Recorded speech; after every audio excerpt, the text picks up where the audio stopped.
Bien, chers amis, bonjour.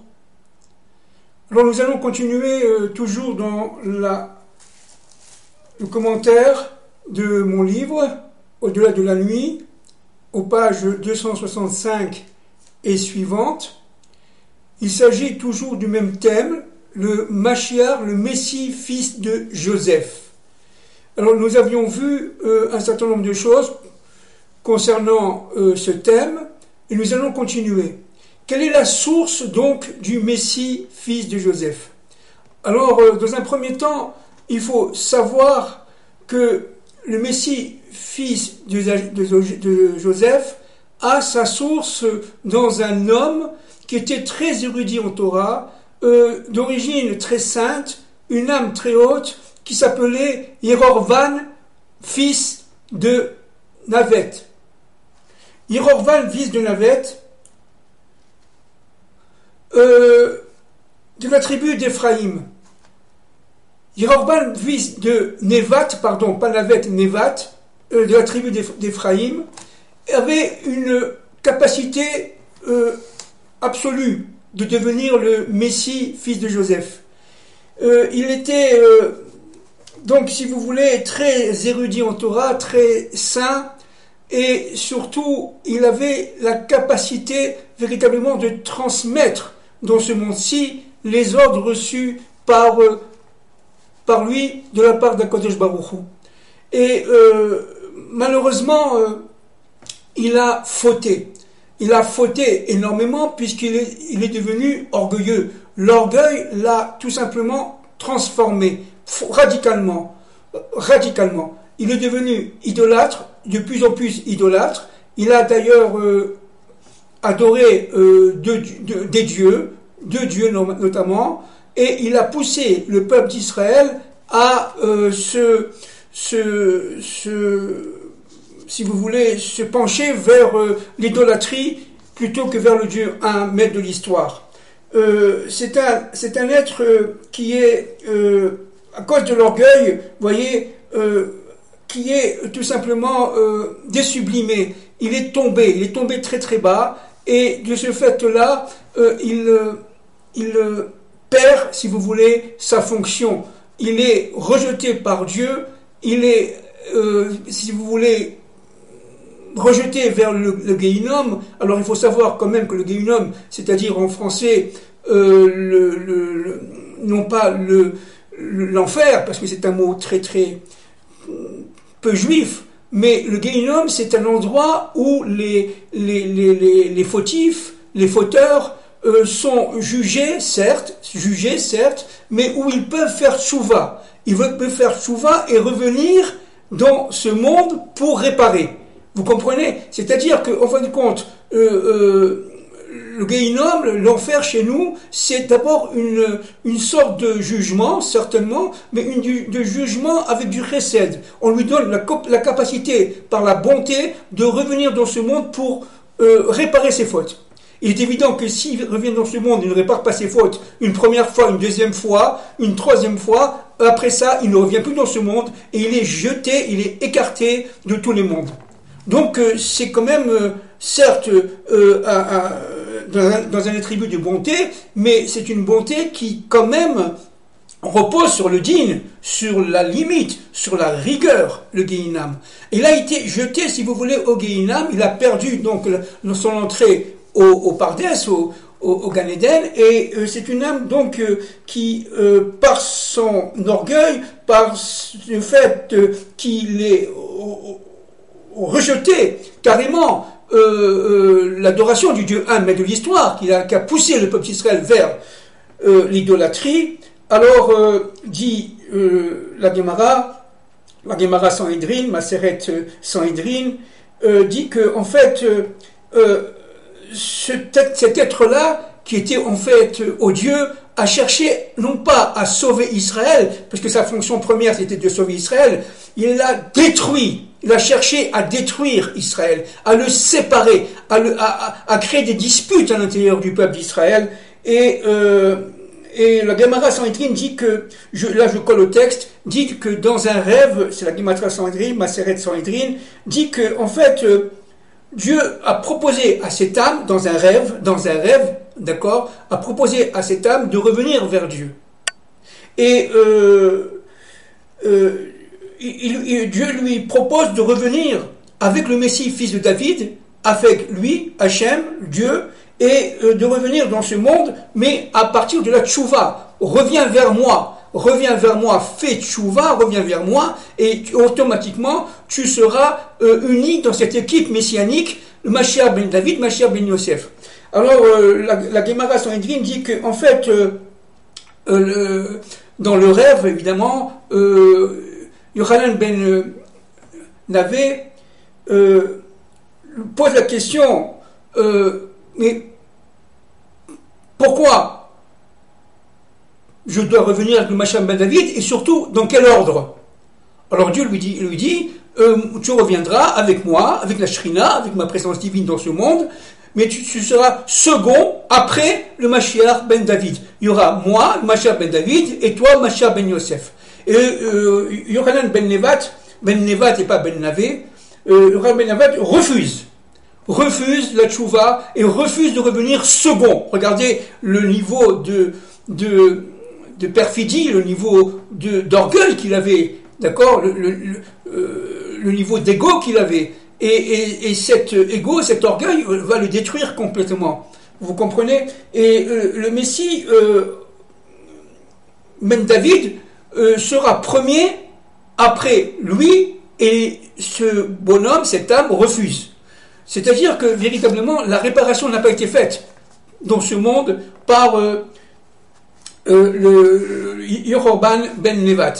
D'ailleurs, Rabbi Nachman de Breslev, dans son livre L'Ikoté Moharan, Lamed Bet, je cite là, dit que Yochanan ben Navet, qui a poussé Israël à l'idolâtrie, était porté par de très très grosses forces d'impureté. Vous savez que plus on est élevé, et plus on risque de tomber dans l'impureté. Vous voyez, pour faire l'union des contraires. Mais Dieu teste cela. Dieu teste la capacité qu'a l'homme tout simplement, de descendre très très bas pour monter très très haut. Comme on appelle, comme je dis, l'effet boomerang. Il va très loin, il va très haut, mais pour revenir. Il descend très bas, mais pour revenir, n'est-ce pas, vers Dieu. À tel point que, en fait, dit le Rabbi Nachman de Breslev, une seule page des livres idolâtres de ce Yehoram ben Navé est sacrilège. C'est-à-dire qu'en fin de compte, la présence divine est tellement éloignée dans ces pages de son livre, évidemment c'est codé, et bien qu'il n'y a aucune possibilité, de rapprochement. Les forces d'impureté qui étaient en lui étaient très très fortes, et donc certes, dit Rabbi Nachman de Breslev, il avait une très grande âme, mais il est tombé très très bas. Le Ramchal, de mémoire bénie aussi, bien entendu, dit que, en fait, au temps de Jéroboam, le roi Jéroboam, Israël a énormément fauté, puis après il a fait tchouva, et au temps de Yehoram ben Nevat, eh bien il a refauté, il est retombé très très loin, et très très bas, et parce qu'il a commencé à retomber dans l'idolâtrie, on l'a déjà dit tout à l'heure. Le Ramchal dit que le Yehoram ben Nevat devait être le Messie, fils de Joseph. Parce qu'il était très, très érudit, et par sa faute, par l'orgueil, eh bien, il a fauté. Un point très important, d'accord, c'est que ce monsieur, cet individu, a eu un fils qui s'appelait Avia. Et il a eu un fils, Avia, selon le Zohar, nous sommes là selon le Zohar, et Avia, juste avant de mourir, il était malade, très malade, avant de mourir, il a eu un enfant. Il a eu un fils. Le Zohar dit qu'un souffle divin est venu le prendre, je cite, pour le transporter dans le désert. Là où se trouvent 170 justes, 170 tzadikim, qui n'ont pas fauté, et tous étant de la tribu d'Éphraïm. Regardez l'importance, n'est-ce pas, du second fils de Joseph et d'Osnat. Et de là descend la source du Messie, fils de Joseph. C'est-à-dire qu'il y a eu Yehoram ben Nevat. Il a eu un fils qui s'appelle Avia, dit le Zohar, et de ce fils Avia qui est mort malade, avant terme, si vous voulez, il a eu un fils qui, lui, a été, pris par un souffle divin. Évidemment, c'est codé, bien entendu, c'est tout codé, et le transporter dans le désert, et là, où se trouvaient 170 tzadikim. Alors évidemment, 170 tzadikim, c'est 1,70, évidemment, là c'est lié, on le voit, par le Aleph, le 1, l'unité, et les 70 nations. D'Adam et de Ève. Évidemment, c'est-à-dire là, nous sommes véritablement en plein universel. Et le combat du Messie, fils de Joseph, regardez déjà à sa source, n'est-ce pas? Et c'était de se battre contre les 70 nations négatives, inversées, obscurcies, du monde de Gog et de Magog. Puisque je vous rappelle que Gog et Magog, Gog v Magog, en hébreu, c'est la même gamatria, la même valeur numérique que 70, les 70 nations. Et qu'il s'agit ici de faire en sorte que le Messie, fils de Joseph, avec le Messie, fils de David, avec évidemment Zaria, on l'a dit de la tribu de Dan, avec les anges, n'est-ce pas, Michael et Gabriel, avec l'aide évidemment unificatrice de Moïse, eh bien, vont réussir à détruire les ennemis d'Israël et les ennemis des nations descendants d'Adam et de Ève. Vous voyez, le Zohar dit une chose très importante, le Harizal dit une chose très importante, c'est que en fait, Avia, c'est la réincarnation du prophète Samuel. C'est très important. Hein. Pourquoi? Parce que le prophète Shmuel en hébreu, Samuel en français, c'est un prophète qui va oindre le roi, qui reviendra à la fin des temps pour oindre le roi. D'accord? Avec Eliyahu Hanavi, avec le prophète Élie. Et le prophète Samuel, qui joue un rôle fondamental dans la Torah, puisque c'est lui qui va reconnaître le roi David, d'accord, et qui va reconnaître aussi, à partir du roi David, le Messie, fils de David. Et donc le prophète Samuel revient en réincarnation dans ce personnage qui s'appelle Avia. Alors, tout cela conduit à une xéra, à un élément de justice qui fait que les fautes de Yehoram ben Nevat doivent être réparées.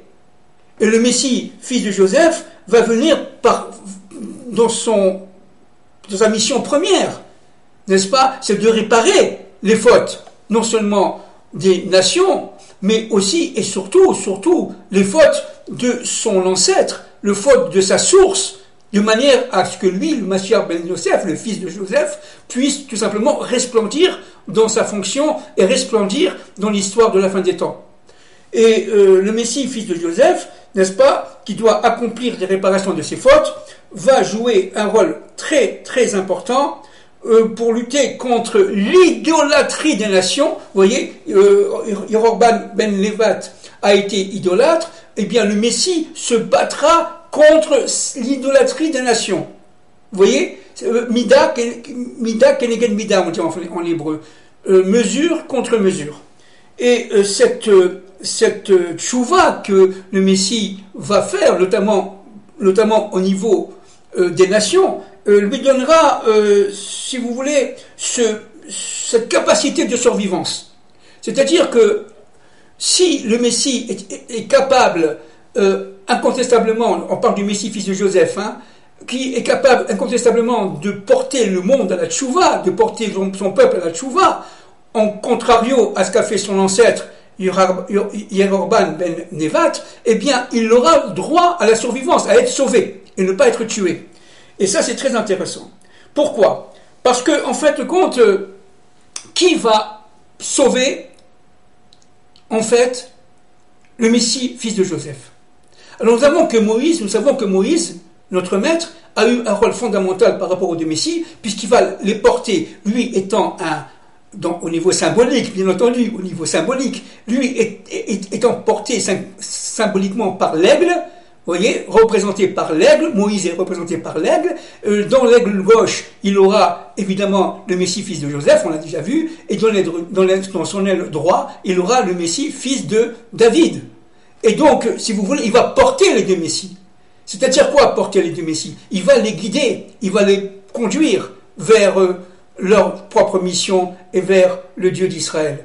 Et cette mission fondamentale du Messie, va être possible que grâce à l'effort, au jour le jour, sous la forme de prière de Moïse, bien entendu, au niveau de Moïse, de notre maître Moïse, notre guide. Moïse va prendre, si vous voulez, cette réparation. Il va prendre cette réparation, comment? Alors, le Zohar, et là, vraiment, c'est le Zohar, page Zayin, non, le Zohar, page Zayin, je pense, j'espère pas trop me tromper, le Zohar, page Zayin, dit que, en fait, Moïse va pénétrer chaque âme en tchouva qui va étudier la Torah.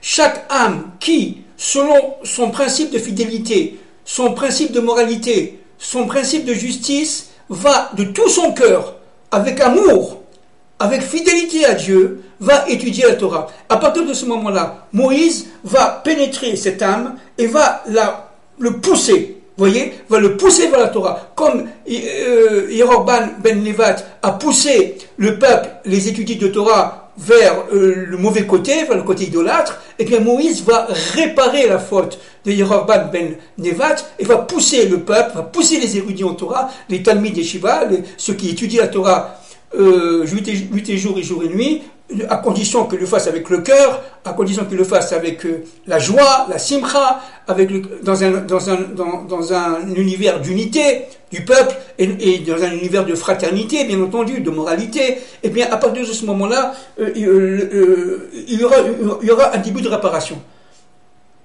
Il faut comprendre aussi que le Messie, fils de Joseph, va souffrir lui-même, va souffrir en réparation.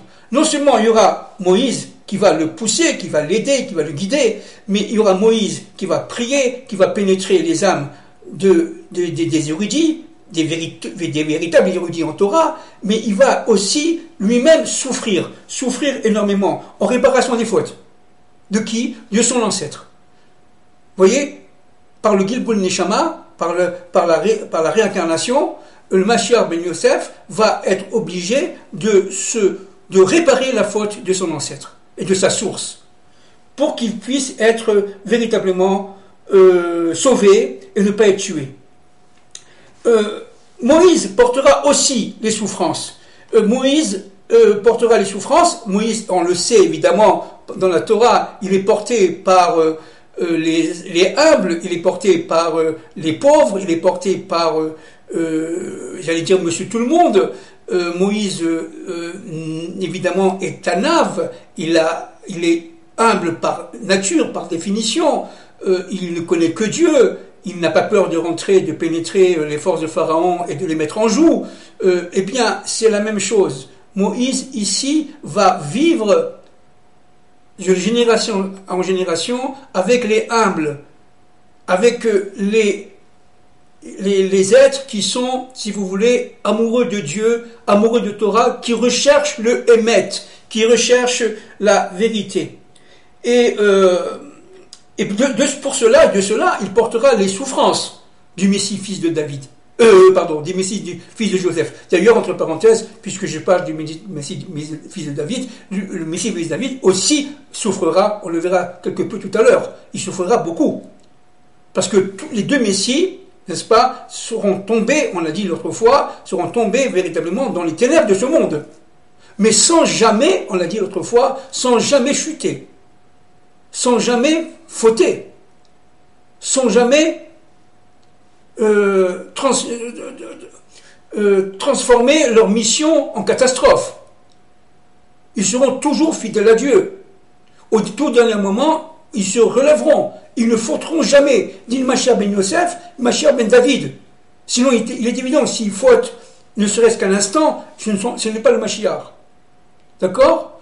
Donc, c'est très important de comprendre que le Messie, fils de Joseph, il s'agit de lui ici, n'est-ce pas, qui va rentrer dans la Gvoura, qui va pénétrer dans la Gvoura, le côté gauche, mais dans le côté gauche, vous avez aussi la Bina, l'intuition féminine, l'intelligence féminine. La Bina est au-dessus de ce monde. Et c'est ce côté Bina, vous voyez, ce côté féminin du Mashiach ben Yosef qui va le sauver, qui va être source de vie. C'est incroyable. C'est-à-dire qu'en étant carrément dans la Gvoura, dans le djinn, dans les limites, dans le principe de justice, mais par le chesed qui existe, qui est dans la Bina, vous comprenez, par la bonté qui est dans la Bina, eh bien, il sera sauvé, disent nos maîtres, notamment le Zohar.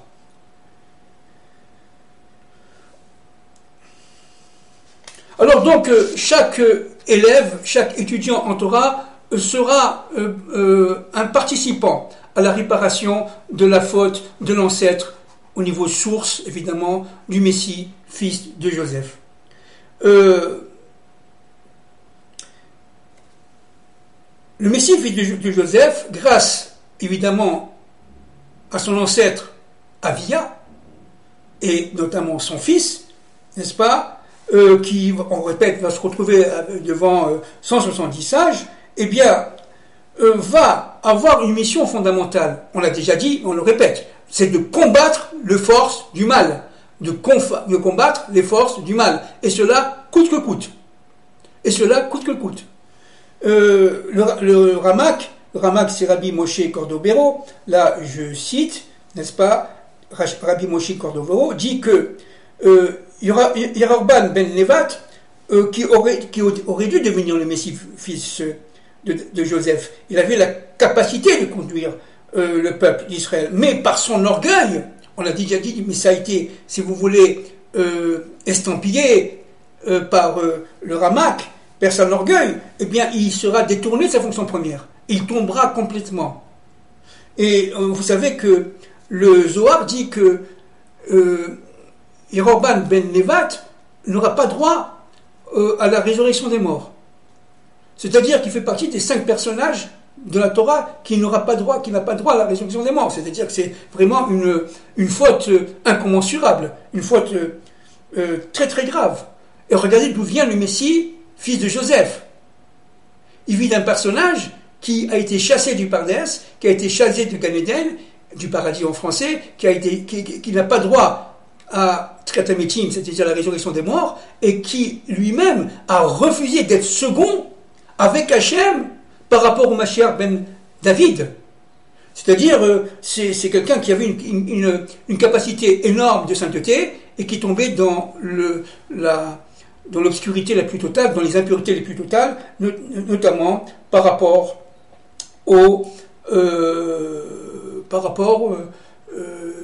à notre monde et par rapport à sa fonction.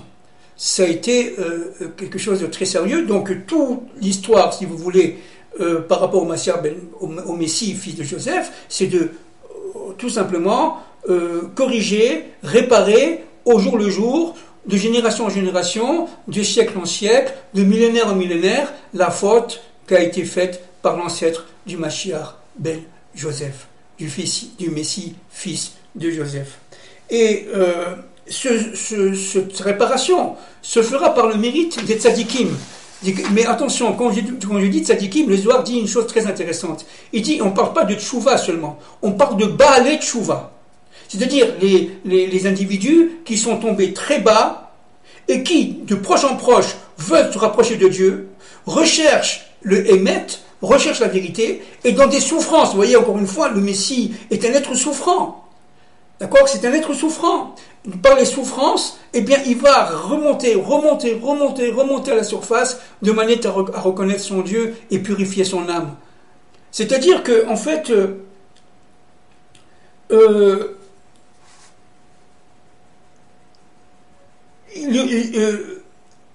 le Messie, grâce aux actions de Moïse, grâce aux actions des Rachamim, grâce aux actions des érudits en Torah, ne va pas mourir.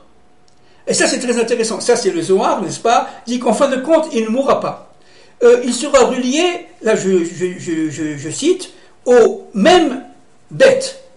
Ça veut dire au chiffre 42. Même c'est 40, bête c'est 2. Au chiffre 42. Et au chiffre 45, même et. Même et. Vous savez, quand Moshe dit à Israël qui a fauté, Anachnouma, qu'est-ce qu'on est? Anachnouma. Ma, ça veut dire nous sommes ma en français. Ma, c'est même et. Même, c'est 40 et c'est 5. 40 plus 5, ça fait 45. Et 45, c'est la même valeur numérique que Adam. Et c'est la même valeur numérique que Géoula. Ça veut dire la délivrance en français. C'est-à-dire que là, nous sommes véritablement dans l'essence même de la délivrance. À partir du moment où le Messie, fils de Joseph, sera relié, d'ailleurs comme le Messie, fils de David, au chiffre 42 et au chiffre 45, eh bien, entre parenthèses, sans pour vouloir expliquer, parce que ce sera trop long, Moïse et Aaron sont liés par le chiffre 42. 21 du côté de Moïse et 21 du côté de Aaron, son frère Aaron. Aaron en français. 21 plus 21, ça fait 42. Donc, si vous voulez, pour finir ici, 3 conditions, dit le Zohar, pour que le Messie, fils de Joseph, ne meure pas. La première condition, là je colle au texte, c'est la protection de Jérusalem. Jérusalem sera, à la fin des temps de l'histoire, en danger de déstructuration, pour ne pas dire plus. Mais le fait qu'il y a à Jérusalem des gens simples, des pauvres, qui y résident, qui prient, si vous voulez, Dieu toute la journée, le Messie, fils de Joseph, n'est-ce pas, qui va essayer de, réveiller, j'allais dire entre parenthèses, les morts, qui sont perçus par la pauvreté. Vous savez que dans la Torah, un pauvre, un vrai pauvre, je ne parle pas de quelqu'un qui a du mal à s'en sortir, je parle vraiment d'un indigent, qui n'a pas de quoi manger, est considéré comme un mort. Alors, le travail du Messie, fils de Joseph, par réparation à la faute de son ancêtre, Yehoram ben Nevat, va essayer de rendre les pauvres à la vie, les morts à la vie. La deuxième condition, c'est de revivre le sacrifice d'Isaac, dit le Zohar. C'est-à-dire en hébreu, on dit la Hakedah d'Israël. Le sacrifice d'Isaac est très important parce qu'il faut aller jusqu'au bout de la foi en Dieu, de l'Emunat Hashem. Et se donner, quitte à mourir. Et une des fonctions, si vous voulez, du Messie, fils de Joseph, c'est de risquer lui-même sa vie, on l'a déjà dit de nombreuses fois, puisque c'est un combattant. C'est quelqu'un qui va combattre le mal. Et le mal va chercher à le détruire. Donc il faut qu'il ait en lui cette racine qui vient du sacrifice d'Isaac par son père Abraham. Le troisième point très important, c'est le mérite de la Torah, les mérites de l'étude de la Torah. Qu'est-ce que c'est que la Torah? En un mot, la Torah c'est la pensée de Dieu, on l'a déjà dit de nombreuses fois. La Torah c'est une flamme, vous voyez, c'est une flamme qui est en nous. Et à partir du moment où on allume, et on la maintient allumée, et on augmente cette lumière au jour le jour, alors on devient nous-mêmes tout lumière. On revient nous-mêmes comme Adam Arishon était avant la faute avec Chava, avec sa femme. Et donc tout le but, si vous voulez, et ça c'est le Zohar Kadosh qui le dit, c'est par le mérite de l'étude de la Torah, par le mérite de la Torah, eh bien nous pouvons devenir lumière, nous pouvons devenir plus qu'une étincelle, carrément une véritable flamme. avec toutes les conséquences que cela a, c'est-à-dire on rentrera véritablement dans le Pardès. Parce que ne peuvent rentrer dans le Pardès, dans le Gan Eden, dans le paradis, encore une fois, j'aime pas ce mot en français, c'est que ceux qui ont la capacité, n'est-ce pas, de faire éclaircir, de révéler, de faire éblouir cette flamme qui est en nous, qui est en soi. Et d'ailleurs,